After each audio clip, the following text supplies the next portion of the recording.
ओम शांति। आप सभी को बहुत बहुत स्वागत एवं गुड मॉर्निंग। आज हम सुनने जा रहे हैं साकार मुरली 2 मार्च 2021 पार्ट 2।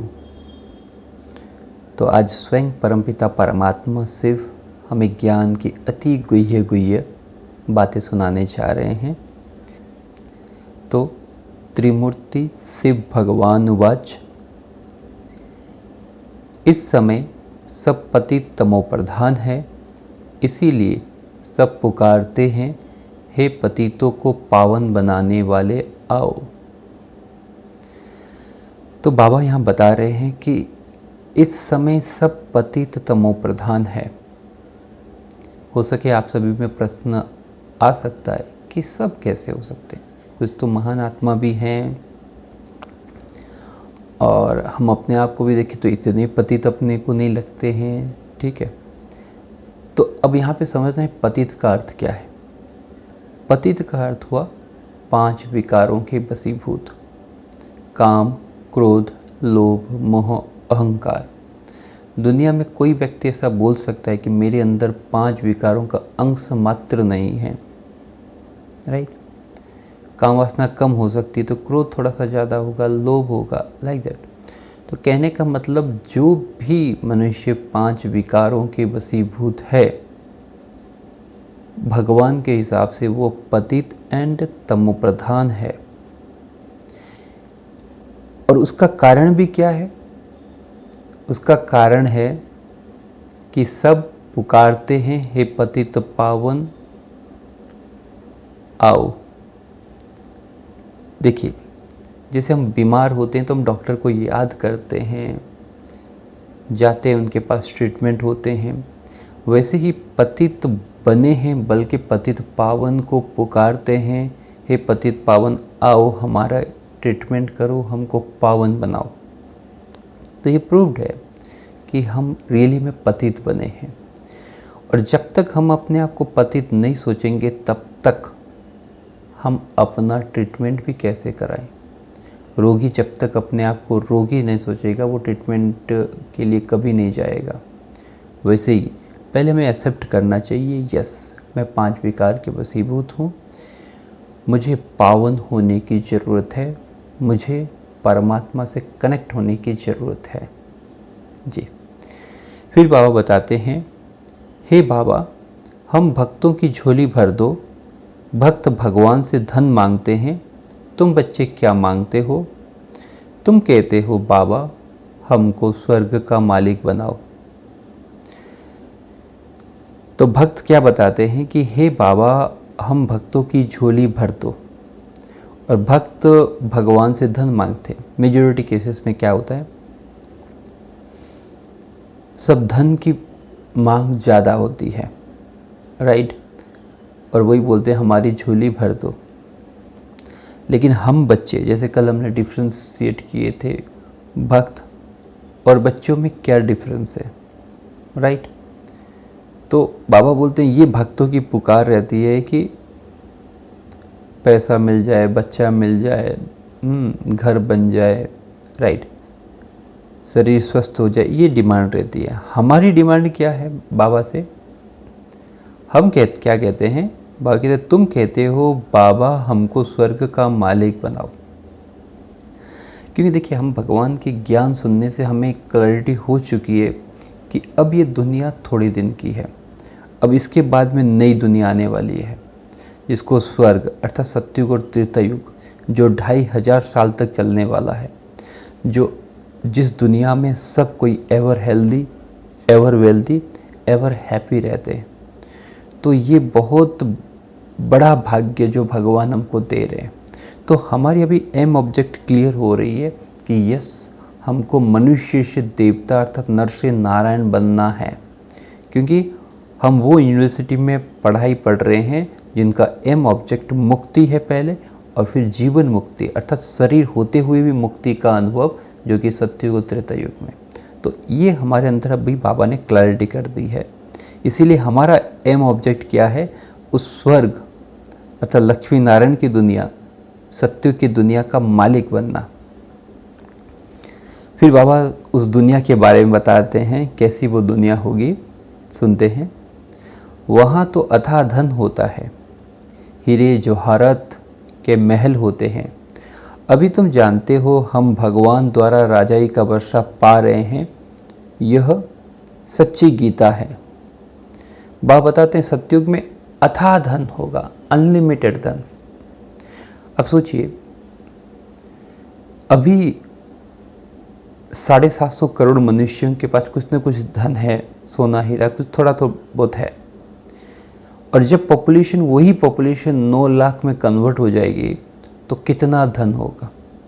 इसलिए बाबा बोलते हैं अथाह धन होगा, अथाह। और इतना धन होगा, उस धन का करेंगे क्या? माने पहनेंगे भी तो कितना पहनेंगे। और लास्ट में इतना धन हो जाता है, उस धन को क्या करते हैं? हीरे जवाहरात के महल होते हैं। तो उन ऑर्नामेंट्स के उन हीरों के क्या करते हैं? महल में लगाते हैं, जैसे कि महल की शोभा बने। और वहाँ पर महल के जो है पूरी तरह से अच्छे अच्छे रंग बिरंगी रंग से वो सजा हुआ रहे, क्योंकि हीरे में डिफरेंट टाइप ऑफ सनरेज पड़ने से डिफरेंट टाइप ऑफ रंग आते हैं, तो वो एक शोभा बढ़ाती है। तो वो महलों में लगाएंगे वो। अभी तुम जानते हो हम भगवान द्वारा राजाई का वर्षा पा रहे हैं। तो बाबा हमें प्रॉपर्टी दे रहे हैं। आज तक क्या हुआ, हम लौकिक पिता के द्वारा प्रॉपर्टी पाए, जो उनकी धन संपत्ति है हमको वो मिली। लेकिन संगम युग ऐसा समय होता है, स्वयं परम पिता परमात्मा हमें प्रॉपर्टी देते हैं, वो भी 2500 साल के लिए, वो भी राजाई के लिए। देखिए अभी प्रजातंत्र चल रहा है, प्रजा प्रजा के ऊपर राज कर रही है। लेकिन भगवान ये पूरा चेंज करते हैं, जिसको राजयोग, राजा बनाते हैं हमें, राइट। तो बाबा बताते हैं कि अभी राजाई का वर्षा मैं तुम्हें देता हूँ, मैंने नया सिस्टम बाबा स्टार्ट करते हैं, प्रजातंत्र से राजा। तो ये बहुत बड़ा चेंज बाबा करवाते हैं। बाबा फिर बताते हैं यह सच्ची गीता है।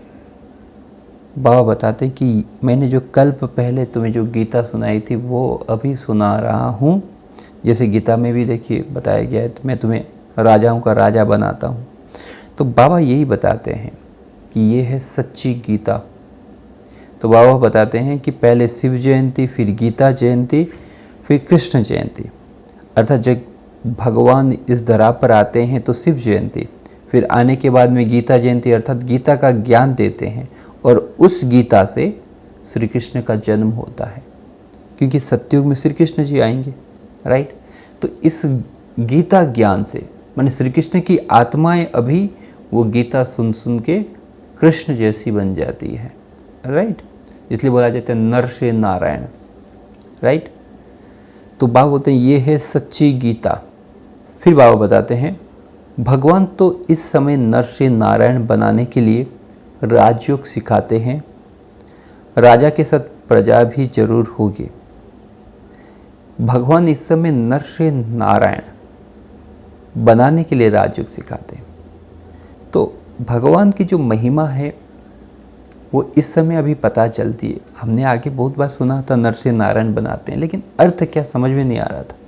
लेकिन नर मतलब अभी मनुष्य रूप में है, और हमको नारायण पद अर्थात सतयुग के नारायण पद के अधिकारी, राइट। तो उसके लिए क्या सिखाते हैं? राजयोग, राजा। अर्थात जो जितना हम पहले अपने कर्मेंद्रियों पर राजा होंगे, भविष्य में भी राजपद के अधिकारी होंगे। तो बाबा हमें अपने कर्तव्य की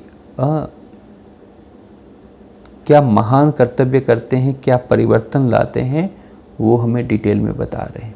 तो इस समय ही परमात्मा नर से नारायण अर्थात मनुष्य से देवता बनाते हैं। कैसे बनाते हैं? राजयोग। और राजयोग का अर्थ क्या हुआ? परम पिता परमात्मा से योग रखने से अर्थात कनेक्ट होने से हम अपने कर्मेंद्रियों के राजा बन जाते हैं और भविष्य में भी राजपद के अधिकारी होते हैं। राजा के साथ प्रजा भी जरूर होगी। देखिए दुनिया में राजा तो है ही, तो उसके साथ प्रजा भी जरूर चाहिए। लेकिन बाबा हमें ये बता रहे हैं कि तुम्हें राजा बनना है या प्रजा बनना है। तो राजा बनना है तो राजा की तरह हमें पढ़ाई पढ़नी है, योग लगाना है, सेवा करनी है। तो वैसा हमें नशा होना चाहिए कि यस मुझे राजा बनना है। नहीं तो दोनों की सिलेक्शन हो रही है अभी। जैसे एक फिल्म बनाते हैं तो उसमें हीरो होते हैं, हीरोइन होते हैं, राइट, साइड हीरो होते हैं, और लास्ट में कुछ कुछ क्या होता है कि डांस करते हैं तो डांस के पीछे डांस करने वाले भी रहते हैं, राइट। तो बाबा बताते हैं सब टाइप की सिलेक्शन चल रही है। अब हमें डिसाइड करना है हम कौन सा पार्ट प्ले करना चाहते हैं, राजा का या प्रजा का। तो हम सभी को ये दिन भर में नशा रहना चाहिए कि यस मैं भविष्य नर से नारायण बनने का वर्षा परमपिता परमात्मा से ले रहा हूँ। इसी नशे में, जैसे कोई यूनिवर्सिटी में पढ़ाई करता है तो उसको नशा रहता है कि यस मैं इंजीनियर बनूंगा, लाइक दैट। तो हमें भी वैसे ही दिन भर में नशा रहना चाहिए कि मैं नारायण पद अर्थात राजाई पद के अधिकारी होने जा रहा हूँ। बिल्कुल, तो वो खुशी, वो खुमारी दिन भर में हमारे अंदर रहे, राइट। तो ये सबसे बड़ी प्राप्ति है। जी हाँ, आप सभी का बहुत बहुत धन्यवाद। ओम शांति।